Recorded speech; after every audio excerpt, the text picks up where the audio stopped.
Hi hello ನಮಸ್ಕಾರ ಎಲ್ರಿಗೂ. ಮನೆಮದ್ದು ಯೂಟ್ಯೂಬ್ ಚಾನಲ್ಗೆ ಎಲ್ಲರಿಗೂ ಸ್ವಾಗತ. ಇವಾಗ ನಮಗೆ ಪೊಲ್ಯೂಷನಿಂದ ಇರಬಹುದು, ಧೂಳಿಂದ, ಹಾಗೆ ಬೇರೆ ಬೇರೆ ವೆದರ್ ಕಂಡೀಷನ್ನಿಂದ ಎಲ್ಲ ಏನಾಗುತ್ತೆ, ತುಂಬ ಬ್ಯಾಕ್ಟೀರಿಯಾ ವೈರಸ್ಗಳೆಲ್ಲ ಅಟ್ಯಾಕ್ ಆಗ್ತಾ ಇರುತ್ತೆ ನಮ್ಮ ಶ್ವಾಸಕೋಶಕ್ಕೆ, ಗಂಟ್ಲಿಗೆ ಎಲ್ಲ ಕೂಡ. ಸೊ ಇದರಿಂದ ತುಂಬ ಜನ ಎದುರಿಸುವಂಥದ್ದು ಶೀತ, ಕೆಮ್ಮು, ಕಫ, ಗಂಟ್ಲು ನೋವು. ಅದೇ ರೀತಿ ಮೇಯ್ನ್ ಆಗಿ ಅಂತ ಹೇಳಿದರೆ ಲಂಗ್ಸ್ ಇನ್ಫೆಕ್ಷನ್ ಅಥವಾ ಚೆಸ್ಟ್ ಇನ್ಫೆಕ್ಷನ್. ಎದೆಯಲ್ಲಿ ಕಫ ಕಟ್ಟೋದು ಅಥವಾ ಏನಾದರೂ ಅಲ್ಲಿ ಇನ್ಫೆಕ್ಷನ್ ಥರ ಆಗೋದು, ಅಲರ್ಜಿ ಥರ ಆಗೋದು, ಇದರಿಂದ ಅಸ್ತಮಾ ಹಾಗೆ ಇನ್ನೇನು ದೊಡ್ಡ ದೊಡ್ಡ ತೊಂದರೆಗಳನ್ನು ಕೂಡ ನಾವು ಎದುರಿಸಬೇಕಾಗತ್ತೆ ಅಲ್ವಾ. ಸೊ ಅದಕ್ಕೆ ನಾವು ಈಸಿಯಾಗಿ ಮನೆಯಲ್ಲಿ ಕೆಲವೊಂದು ರುಟೀನ್ಗಳನ್ನು ಅಥವಾ ಕೆಲವೊಂದು ಅಭ್ಯಾಸಗಳನ್ನು ರೂಢಿ ಮಾಡ್ಕೊಂಡ್ಬಿಟ್ರೆ ತುಂಬಾ ಈಸಿಯಾಗಿ ಈ ಥರ ಇನ್ಫೆಕ್ಷನ್ ಆಗದೇ ಇರೋ ಥರ ನೋಡ್ಕೊಳ್ಬಹುದು. ಜೊತೆಯಲ್ಲಿ ಇನ್ ಕೇಸ್ ಆಗಿದ್ದರೆ ಅದನ್ನು ಕಡಿಮೆ ಮಾಡ್ಕೊಳ್ಳೋದಕ್ಕೆ ಕೂಡ ತುಂಬ ಹೆಲ್ಪ್ ಆಗುತ್ತೆ. ಸೊ ಅಂತಹದೇ ಕೆಲವು ಟಿಪ್ಸ್ಗಳನ್ನು ಇವತ್ತಿನ ವಿಡಿಯೋದಲ್ಲಿ ಹೇಳ್ತಾ ಇದ್ದೀನಿ. ಚೆಸ್ಟ್ ಇನ್ಫೆಕ್ಷನ್ ಅಥವಾ ಲಂಗ್ಸ್ ಇನ್ಫೆಕ್ಷನ್ ಆಗಿದ್ದರೆ ಅದನ್ನು ಕಡಿಮೆ ಮಾಡ್ಕೊಳ್ಳೋದಕ್ಕೆ ಅಥವಾ ಅದು ಬರದೇ ಇರುವ ಹಾಗೆ ನಾವು ಏನು ಪ್ರಿಕಾಷನ್ ತೊಗೊಳ್ಬಹುದು ಮನೆಯಲ್ಲಿ ಅನ್ನೋದಕ್ಕೆ ಟಿಪ್ಸ್ಗಳನ್ನು ಹೇಳ್ತಾ ಇದ್ದೀನಿ. 7 ಸಿಂಪಲ್ ಟಿಪ್ಸ್ಗಳನ್ನು ಹೇಳ್ತಾ ಇದ್ದೀನಿ. ಈ ಟಿಪ್ಸ್ಗಳು ಯಾವುದು ಅಂತ ನೋಡಬೇಕಂತ ಹೇಳಿದರೆ ವಿಡಿಯೋನ ಸ್ವಲ್ಪ ಕೂಡ ಮಿಸ್ ಮಾಡದೆ ಪೂರ್ತಿ ನೋಡಿ. ಹಾಗೆ ನೀವು ಯಾರಾದರೂ ಇನ್ನು ನನ್ನ ಚಾನಲ್ನ ಸಬ್ಸ್ಕ್ರೈಬ್ ಮಾಡಿಲ್ಲ ಆದರೆ ಪ್ಲೀಸ್ ಸಬ್ಸ್ಕ್ರೈಬ್ ಮಾಡಿ, ಹಾಗೆ ಪಕ್ಕದಲ್ಲಿರುವ ಬೆಲ್ ಐಕಾನ್ನ ಕ್ಲಿಕ್ ಮಾಡಿ. ಇವಾಗಿನ ಸಿಚುವೇಶನ್ ಮತ್ತು ಹೊರಗಡೆ ವಾತಾವರಣ, ಪೊಲ್ಯೂಷನ್, ಧೂಳು ಇದೆಲ್ಲದರಿಂದ ಮೇಯ್ನಾಗಿ ನಮಗೆ ಪ್ರಾಬ್ಲಮ್ ಆಗೋದೇ ಲಂಗ್ಸ್ಗೆ ಮತ್ತು ಗಂಟ್ಲಿಗೆ ಎಲ್ಲ. ಇನ್ಫೆಕ್ಷನ್ ಬೇಗ ಆಗಿಬಿಡುತ್ತೆ, ಗಂಟ್ಲಲ್ಲಿ ಇನ್ಫೆಕ್ಷನ್ ಆಗುತ್ತೆ, ಥ್ರೋಟ್ ಇನ್ಫೆಕ್ಷನ್, ಕಿರಿಕಿರಿ ಎಲ್ಲ ಫಸ್ಟು ಸ್ಟಾರ್ಟ್ ಆಗುತ್ತೆ. ಆಮೇಲೆ ಲಂಗ್ಸಲ್ಲಿ ಕೂಡ ಹಾಗೇ ಇನ್ಫೆಕ್ಷನ್ ಎಲ್ಲ ಸ್ಟಾರ್ಟ್ ಆಗುತ್ತೆ. ಇದರಿಂದ ತುಂಬ ಜನರಿಗೆ ಬೇರೆ ಬೇರೆ ಥರ ಪ್ರಾಬ್ಲಮ್ ಆಗುತ್ತೆ, ಕಫ ಆಗುತ್ತೆ, ಅಸ್ತಮಾ ಆಗುತ್ತೆ, ಬೇರೆ ಬೇರೆ ಪ್ರಾಬ್ಲಮ್ಗಳನ್ನು ಎದುರಿಸಬೇಕಾಗುತ್ತೆ. ಸೊ ಇದೆಲ್ಲದರಿಂದ ದೂರ ಇರಬೇಕಂತ ಹೇಳಿದರೆ ನಾವು ಮನೆಯಲ್ಲೇ ಪ್ರತಿದಿನ ಕೆಲವೊಂದು ರೂಢಿ ಮಾಡಿಕೊಂಡ್ರೆ, ಕೆಲವೊಂದು ಅಭ್ಯಾಸಗಳನ್ನು ಮಾಡ್ಕೊಂಡ್ಬಿಟ್ರೆ ತುಂಬ ಈಸಿಯಾಗಿ ಇನ್ಫೆಕ್ಷನ್ಗಳಿಂದೆಲ್ಲ ದೂರ ಇರಬಹುದು. ಸೊ ಅಂತಹ ಕೆಲವು ಟಿಪ್ಸ್ಗಳನ್ನು ನಾನಿವತ್ತು ಹೇಳ್ತಾ ಇದ್ದೀನಿ. ಈಗ ಮೊದಲನೇ ಟಿಪ್ಸ್ ಹೇಳ್ತಾ ಇದ್ದೀನಿ. ಪ್ರತಿದಿನ ಬೆಳಿಗ್ಗೆ ಎದ್ದು ಕೂಡಲೇ ನೀರು ಕುಡಿಯೋ ಅಭ್ಯಾಸ ತುಂಬ ಜನರಿಗೆ ಇರುತ್ತೆ ಅಲ್ವಾ. ಸೊ ಅಟ್ಲೀಸ್ಟ್ ನೀರು ಕುಡಿಯುವಾಗ ಏನು ಮಾಡ್ಬೋದು ಅಂತ ಹೇಳಿದರೆ, ನಾವು ವಾರ್ಮ್ ವಾಟರ್ 1 ಗ್ಲಾಸ್ ಆಗುವಷ್ಟು ತೊಗೊಳ್ಬೇಕು. ತುಂಬ ಬಿಸಿ ಕೂಡ ಇರಬಾರ್ದು, ತುಂಬ ತಣ್ಣಗೇನೂ ಇರಬಾರ್ದು, ವಾರ್ಮ್ ವಾಟರ್ ಸಾಕಾಗುತ್ತೆ. ವಾರ್ಮ್ ವಾಟರ್ ಕುಡಿಯೋದ್ರಿಂದ ಕಫ ಎಲ್ಲ ಇದ್ದರೆ ಕರಗಿ ಹೋಗುತ್ತೆ. ಸೊ ವಾರ್ಮ್ ವಾಟರ್ಗೆ ನಾನು ನಿಂಬೆಹಣ್ಣನ್ನು ಹಾಕ್ತಾಯಿದ್ದೀನಿ. ನಿಂಬೆಹಣ್ಣಿನ ರಸ 1 ಸ್ಪೂನ್ ಆಗುವಷ್ಟು ಹಾಕ್ತಾಯಿದ್ದೀನಿ, 1 ಟೀ ಸ್ಪೂನ್ ಆಗುವಷ್ಟು. ತುಂಬ ಜಾಸ್ತಿ ಬೇಕಾಗಲ್ಲ. ನೀವು ಪ್ರತಿದಿನ ನೀರು ಕುಡಿಯೋ ಅಭ್ಯಾಸ ಇದ್ದರೆ ಅದರ ಜೊತೆ ಈ ರೀತಿ ಮಾಡ್ಕೊಂಡು ಕುಡಿಯೋದ್ರಿಂದ ಕೂಡ ತುಂಬಾ ಹೆಲ್ಪ್ ಆಗುತ್ತೆ. ಅದಕ್ಕೆ ಈಗ ನಾನು 1 ಟೀ ಸ್ಪೂನ್ ಆಗುವಷ್ಟು ಜೇನುತುಪ್ಪನ ಹಾಕ್ತಾಯಿದ್ದೀನಿ. ಪ್ಯೂರ್ ಜೇನುತುಪ್ಪ ಹಾಕಬೇಕು. ಸೊ ಈ ಜೇನುತುಪ್ಪ ಕೂಡ ತುಂಬ ಬಿಸಿ ನೀರಿಗೆ ಕೂಡ ಹಾಕಬಾರ್ದು, ಹಾಗೆ ತುಂಬ ತಣ್ಣಗಿನ ನೀರಿಗೂ ಹಾಕಬಾರ್ದು. ಸೊ ಅದಕ್ಕೆ ನಾನು ವಾರ್ಮ್ ವಾಟರ್ ತೊಗೊಂಡಿರೋದು. ವಾರ್ಮ್ ವಾಟರ್ಗೆ ನೀವು ಜೇನುತುಪ್ಪ ಮತ್ತು ನಿಂಬೆ ರಸನ ಮಿಕ್ಸ್ ಮಾಡಿದಾಗ ಕಫ ಎಲ್ಲ ಎಂಥದ್ದೇ ಇದ್ದರೂ ಕರಗಿ ಹೋಗುತ್ತೆ. ಇದರಿಂದಾಗಿ ನಿಮ್ಮ ಲಂಗ್ಸಲ್ಲಿ ಏನಾದರೂ ಇನ್ಫೆಕ್ಷನ್ ಆಗಿದೆ, ಚೆಸ್ಟಲ್ಲೆಲ್ಲ, ಎದೆಯಲ್ಲೆಲ್ಲ ಕಫ ಕಟ್ಕೊಂಡಿದ್ರೆ ಈ ಥರ ಪ್ರತಿದಿನ ಬೆಳಿಗ್ಗೆ ಎದ್ದು ಖಾಲಿ ಹೊಟ್ಟೆಯಲ್ಲಿ ಕುಡಿಯೋ ಅಭ್ಯಾಸ ಮಾಡೋದ್ರಿಂದ ತುಂಬ ಬೇಗನೆ ಕಫ ಎಲ್ಲ ಕರಗಿ ಇನ್ಫೆಕ್ಷನ್ ಎಲ್ಲ ಕಡಿಮೆ ಆಗುತ್ತೆ. ಈಗ 2ನೇ ಟಿಪ್ಸ್ ನಾನು ಹೇಳ್ತಾ ಇರೋದು, ನಾರ್ಮಲಿ ಕಫ ಗಟ್ಟಿ ಆದಾಗ ಅದು ಕರಗಬೇಕಂತ ಹೇಳಿದರೆ ನಾವು ಚೆನ್ನಾಗಿ ನೀರೆಲ್ಲ ಕುಡಿತಾ ಇರಬೇಕು. ಪ್ರತಿದಿನ ಥ್ರೂ ಔಟ್ ದಿ ಡೇ ಕುಡಿಬೇಕು. ಮಿನಿಮಮ್ ಅಂದರೂ 3 ಲೀಟರ್ ಆಗುವಷ್ಟು ನೀರು ಕುಡಿಬೇಕು. ಸೊ ಅದಕ್ಕೆ ನಾವು ಏನು ಮಾಡ್ಬೋದು ಅಂತ ಹೇಳಿದರೆ, ಒಂದೇ ಸರಿ ಅಷ್ಟು ನೀರು ಕುಡಿಯೋದಲ್ಲ, ಈ ಥರ ಅಳತೆಗೆ ಬಾಟಲ್ ಅಥವಾ ಲೋಟ ಯಾವುದಾದ್ರೂ ಇಟ್ಕೊಳ್ಬೋದು. ಜಸ್ಟ್ ನಮ್ಮ ರೆಫರೆನ್ಸಿಗಷ್ಟೇ ಒಂದು ಲೋಟನೋ ಬಾಟಲೋ ಏನೋ ಇಟ್ಕೊಂಡು ಅರ್ಧ ಗಂಟೆಗೆ ಒಂದ್ಸರಿ ಅಥವಾ 3/4 ಗಂಟೆಗೆ ಒಂದ್ಸರಿ ಈ ಥರ ಕರೆಕ್ಟಾಗಿ ಟೈಮ್ ಇಟ್ಕೊಂಡು ಆ ಟೈಮಲ್ಲಿ ಸ್ವಲ್ಪನೇ ನೀರು ಕುಡಿತಾ ಇದ್ದರೆ ಥ್ರೂ ಔಟ್ ದಿ ಡೇ ನೀರು ನಮ್ಮ ದೇಹಕ್ಕೆ ಹೋಗುತ್ತೆ. ಅದರಿಂದಾಗಿ ಕಫ ಎಲ್ಲ ಆಗೋದಿದ್ರೆ ಆಲ್ಮೋಸ್ಟ್ ಕಡಿಮೆ ಆಗುತ್ತೆ. ಶ್ವಾಸಕೋಶದ ಇನ್ಫೆಕ್ಷನ್ ಎಲ್ಲ ಏನಾದರೂ ಇದ್ದರೆ ಅದೆಲ್ಲ ಕಡಿಮೆ ಆಗೋಕ್ಕೆ ನೀರು ಹೆಲ್ಪ್ ಮಾಡುತ್ತೆ. ಬಟ್ ನೀರು ಕುಡಿಯೋದಂದರೆ ತುಂಬ ತಣ್ಣಗಿನ ನೀರು ಕುಡಿಯೋದಲ್ಲ, ಬೆಚ್ಚಗಿನ ನೀರು ಕುಡಿಬೇಕು. ನಾವು ಯಾವಾಗಲೇ ನೀರು ಕುಡಿತಾ ಇರಲಿ, ಬೆಚ್ಚಗಿನ ನೀರು ಕುಡಿತಾ ಇದ್ದರೆ ನಮ್ಮ ಗಂಟ್ಲಲ್ಲಿ ಕೂಡ ಏನೂ ಇನ್ಫೆಕ್ಷನ್ ಆಗಲ್ಲ, ಹಾಗೆ ಲಂಗ್ಸ್ ಇನ್ಫೆಕ್ಷನ್ ಅಥವಾ ಕಫ ಎಲ್ಲ ಏನೂ ಇದ್ದರೂ ಕೂಡ ಕಡಿಮೆ ಆಗುತ್ತೆ ಆದಷ್ಟು ಬೇಗ. ಈಗ 3ನೇ ಟಿಪ್ಸನ್ನು ಹೇಳ್ತಾ ಇದ್ದೀನಿ. ನಾರ್ಮಲ್ ಆಗಿ ಶೀತ ಆದರೆ, ಇಲ್ಲ ಮೂಗ್ ಬ್ಲಾಕ್ ಆದರೆ, ಗಂಟ್ಲಲ್ಲಿ ಇನ್ಫೆಕ್ಷನ್ ಇದ್ದರೆ, ಕಫ ಆಗಿದ್ದರೆ, ಯಾವುದಕ್ಕೆ ಆದರೂ ಕೂಡ ಈ ಟಿಪ್ಸ್ ನಾನೇನು ಹೇಳ್ತಿದ್ದೀನಿ ಇದು ಹೆಲ್ಪ್ ಆಗುತ್ತೆ. ನಾರ್ಮಲಾಗಿ ಡಾಕ್ಟರ್ ಕೂಡ ಸಜೆಸ್ಟ್ ಮಾಡ್ತಾರೆ ಇದನ್ನ ನಮಗೆ ಹಾಸ್ಪಿಟಲ್ಗೆ ಹೋದಾಗ.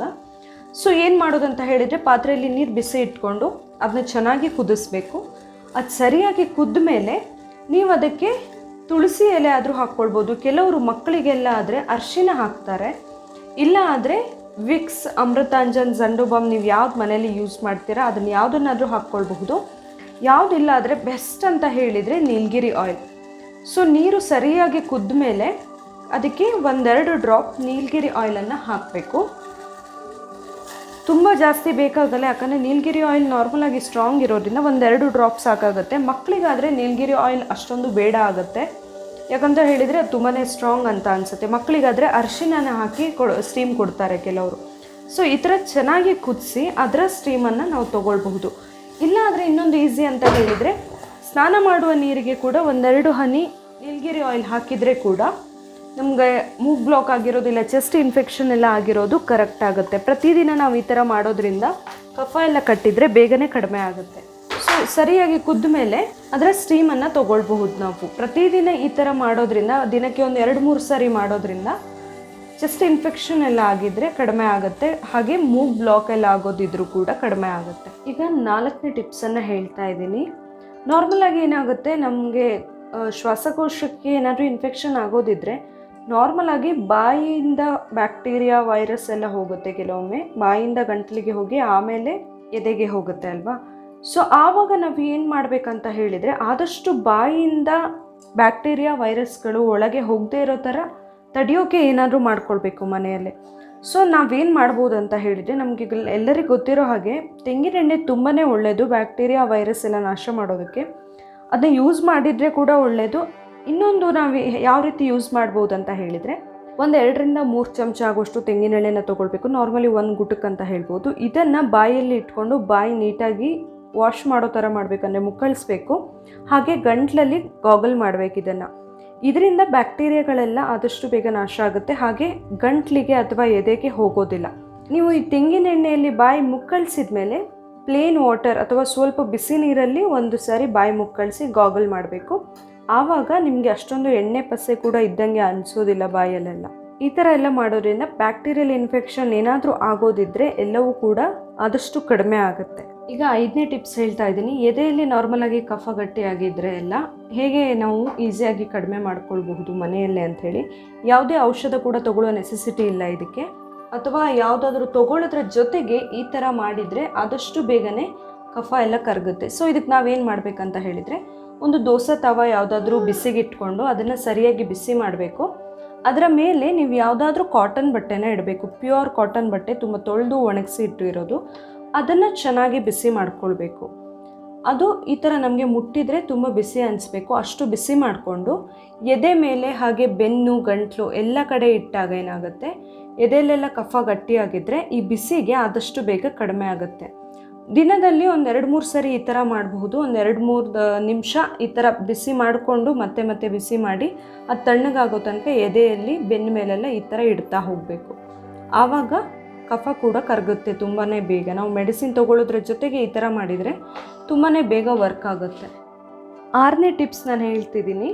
ಇದನ್ನು ತುಂಬ ಜನ ಫಾಲೋ ಕೂಡ ಮಾಡ್ತಾರೆ. ಇದಕ್ಕೆ ಏನು ಮಾಡ್ಬೋದು ಅಂತ ಹೇಳಿದರೆ, ಒಂದು ಅರ್ಧ ಸ್ಪೂನ್ ಆಗುವಷ್ಟು ಕಲ್ಲುಪ್ಪನ್ನು ಹಾಕಿ ಅದಕ್ಕೆ ವಾರ್ಮ್ ವಾಟರ್ನ ಹಾಕಬೇಕು. ತುಂಬ ಬಿಸಿ ಇದ್ದರೆ ಆಗಲ್ಲ. ನಮಗೆ ಬಾಯಿಗೆ ಹಾಕೋಕ್ಕೆ ಎಷ್ಟು ಬಿಸಿ ಬೇಕಾಗುತ್ತೆ ಅಷ್ಟು ಬಿಸಿ ನೀರನ್ನು ಹಾಕಿ ಇದನ್ನ ಚೆನ್ನಾಗಿ ಮಿಕ್ಸ್ ಮಾಡ್ಕೊಳ್ಬೇಕು. ಕಲ್ಲುಪ್ಪು ಹಾಕಿದರೆ ನಮಗೆ ಬೆನಿಫಿಟ್ ಜಾಸ್ತಿ. ಈ ಥರ ಸರಿ ಮಿಕ್ಸ್ ಮಾಡಿಕೊಂಡು ಅದರಿಂದ ಗಾಗಲ್ ಮಾಡಬೇಕು. ಸೊ ಪ್ರತಿದಿನ ಈ ಥರ ಹೊರಗಡೆ ಹೋಗಿ ಬಂದ ತಕ್ಷಣ ಕೂಡ ಮಾಡಬಹುದು. ಇಲ್ಲಾದರೆ ಮನೇಲಿದ್ದರೂ ಕೂಡ 2 ಅಥವಾ 3 ಸರಿ ದಿನಕ್ಕೆ ಮಾಡೋದ್ರಿಂದ ಗಂಟಲು ನೋವೆಲ್ಲ ಇದ್ದರೆ ಕಡಿಮೆ ಆಗುತ್ತೆ. ಜೊತೆಗೆ ಏನಾದರೂ ಬ್ಯಾಕ್ಟೀರಿಯಲ್ ಇನ್ಫೆಕ್ಷನ್ ಆಗಿದ್ದರೆ ಬಾಯಿಯಿಂದ ಗಂಟ್ಲಿಗೆ ಹೋಗಿ ಆಮೇಲೆ ಎದೆಗೆ ಹೋಗೋದಲ್ವ. ಸೊ ಆ ಥರ ಏನಾದರೂ ಇದ್ದರೆ ಗಂಟ್ಲಲ್ಲೇ ಬ್ಯಾಕ್ಟೀರಿಯಾಗಳನ್ನೆಲ್ಲ ನಾಶ ಮಾಡೋಕ್ಕೆ ಇದು ಹೆಲ್ಪ್ ಮಾಡುತ್ತೆ. ಈಗ 7ನೇ ಟಿಪ್ಸ್ ಹೇಳ್ತಾ ಇದ್ದೀನಿ ನಾನು. ನಾರ್ಮಲಾಗಿ ಶುಂಠಿ ನಮಗೆ ಗಂಟ್ಲಲ್ಲೆಲ್ಲ ಇನ್ಫೆಕ್ಷನ್ ಆಗಿದ್ದರೆ ಅಥವಾ ಕಫ ಕರಗೋಕೆ ಎಲ್ಲದಕ್ಕೂ ಕೂಡ ತುಂಬ ಹೆಲ್ಪ್ ಮಾಡುವಂಥದ್ದಲ್ವ. ಕೋಲ್ಡ್ ಆಗಿದ್ದರೆ ಎಲ್ಲ ಕೂಡ ಕಡಿಮೆ ಆಗುತ್ತೆ. ಸೊ ಇದಕ್ಕೆ ನಾವೇನು ಮಾಡ್ಬೋದು ಅಂತ ಹೇಳಿದರೆ, 1 ಲೋಟ ನೀರಿಗೆ, ಒಂದು ಚಿಕ್ಕ ಲೋಟ ಆಗುವಷ್ಟು ನೀರಿಗೆ ಒಂದು ಅರ್ಧ ಇಂಚ್ ಆಗುವಷ್ಟು ಹಸಿ ಶುಂಠಿನ ಜಜ್ಜಿ ಹಾಕಿ ಕುದಿಸ್ಬೇಕು. ಚೆನ್ನಾಗಿ ಕುದಿಸಿ ಆ ನೀರನ್ನು ಕುಡಿಬೋದು. ದಿನಕ್ಕೆ 1 ಸಾರಿ ಕುಡಿದ್ರೆ ಸಾಕಾಗುತ್ತೆ. ಈ ಥರ ತುಂಬ ಕುಡಿಯೋಕ್ಕೆ ಹೋಗಬಾರ್ದು.